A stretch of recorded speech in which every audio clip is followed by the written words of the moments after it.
ఈ సంవత్సరం వరుణదేవుడు కరుణ చూపించాడు కాబట్టి పంటలు బాగా పండాయి. లేదంటే మనింటి పొయ్యిలు వంటలకు కూడా నోచుకునుండేవి కాదు.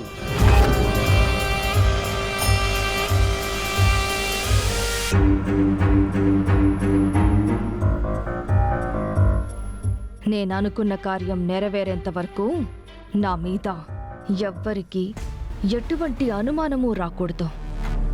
అనుమానం కలిగి నా గురించి బయట పెట్టాలనుకునేవారు ఈ భూమి మీద ఉండకూడదు.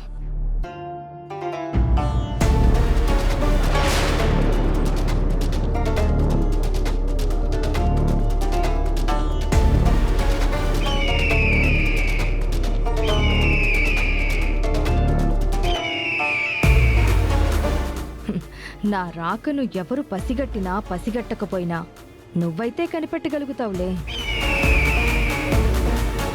నువ్వరిస్తే ఊరికేదో అరిష్టం రాబోతుందని ఊరి జనానికి అనుమానం వస్తుంది. పో ఇక్కడి నుంచి.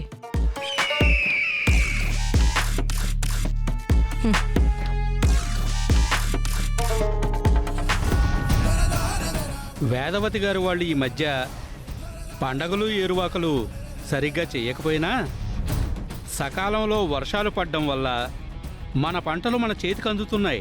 లేదంటే మనలో ఎంతమంది చనిపోయేవాళ్ళమో. అవునవును, నువ్వు అన్నది నిజమే బాలరాజు. ప్రస్తుతం అయితే మన అదృష్టం చాలా బాగుంది. ఆ అన్నపూర్ణాదేవి చల్లగా చూస్తుంది. మన ఊరికి ఏ అరిష్టం రాకుండా ఆ తల్లే కాపాడాలి. ఎటువంటి ఇబ్బందులు లేకుండా సాఫీగా మన జీవితాలు సాగిపోతే చాలు. వసీకర మీ ఊర్లో అడుగు పెట్టింది. ఇంకా మీ జీవితాలు సాఫీగా ఎందుకు సాగుతాయి? అల్లకల్లోలం సృష్టిస్తాను. వీలైనంత తొందరగా అక్షయ్ను ఇక్కడకు రప్పిస్తాను. మళ్ళీ నా మాంత్రిక అవతారం తిరిగి పొందడం కోసం ఏం చెయ్యాలో నాకు తెలుసు. జై జట.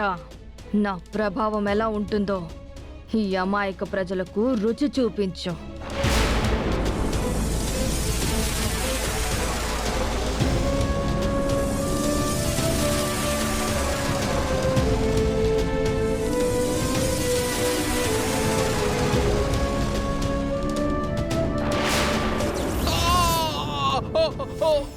చలం చలం చలం చలం చలం చలం ఏమైంది? చలం చలం చలం ఏమైందయ్యా? ఏమైందిరా? చలం చలం ఏమైంది? చలం ఏమైంది? అరే చనిపోయినట్టున్నాడు. ఒళ్ళంతా నలుపైపోయింది. చనిపోయాడు అనుకుంటా. ఒరే చలం కాలు చలం. నాకు కాటేసినట్టు అరే, చలం. అయిపోయింది. ఇలా నల్లగా ఎందుకైనట్టు? చలం అందరూ సంతోషంగా ఉన్నామని ఇప్పుడే మాట్లాడుకున్నాం. ఇంతలోనే ఇలా అయిపోయిందేంటి? ఎవరన్నా ఏదన్నా ప్రయోగం చేసుంటారంటావా?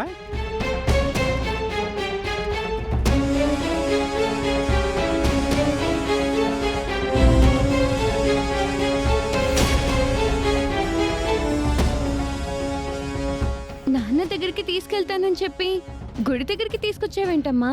పూజారి గారిని కలిసి మాట్లాడి వెళ్ళిపోదాం. పద.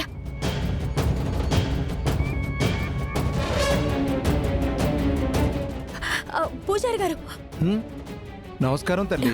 నమస్కారం ఏంటమ్మా? అండి. గుడి రోజు సందడిగా ఉందేంటి? ఇవాళ విశిష్టమైన రోజమ్మా. అందుకే కొత్తగా మొక్కులు మొక్కేవారు, గతంలో మొక్కుకున్నవి తీర్చుకునే వారితో ఆలయం సందడిగా ఉంది. కానీ ఈ రోజు మా కుటుంబానికి మంచి రోజు కాదు పూజారి గారు. ఏమైందమ్మా? మా నాన్నకి ప్రాణగండం ఎదురైంది.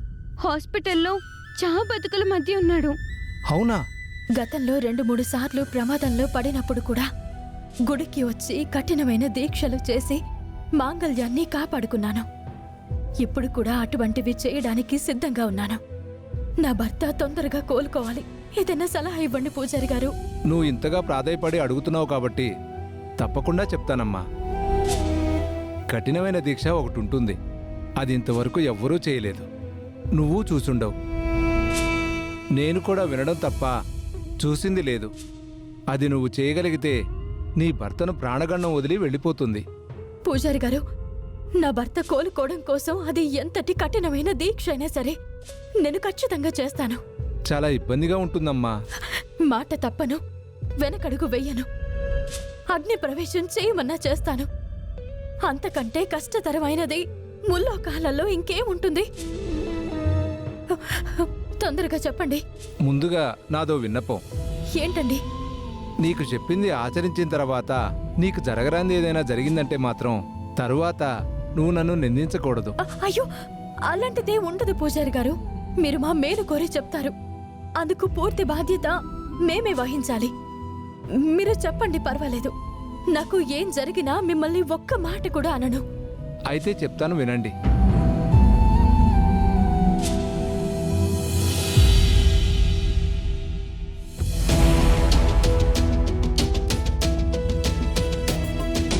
అర్థమైంది కదా? అయ్యింది. చెయ్యగలవా? చేయగలను. చెయ్యలేని ఎడల అమ్మవారి ముందు తప్పైపోయిందని చెంపలు వేసుకోవాలి.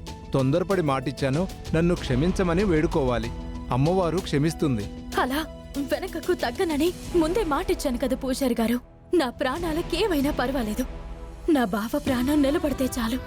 అయితే గుళ్ళో పసుపు రంగు చీరలుంటాయి, వాటిని ధరించి దీక్ష చేయి తల్లి. అమ్మా, నాకు భయంగా ఉంది. ఎందుకమ్మా? నీకేదైనా అయితే? మీ నాన్నకేం కాకుండా ఉంటే చాలు. పద వెళ్దాం.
శ్రీకర్, ఈ విషం నీలోకి ఎక్కిస్తాను. నీ ఒళ్ళంతా విషం అయిపోతుంది. పవర్ఫుల్ పాము కరిస్తే ఎలా అయిపోతుందో ఆ విధంగా అయిపోతుంది. నిద్రలోనే కన్ను మూస్తావు. కాసేపట్లో ఇది నీ ఒంట్లోకి చేరుతుంది.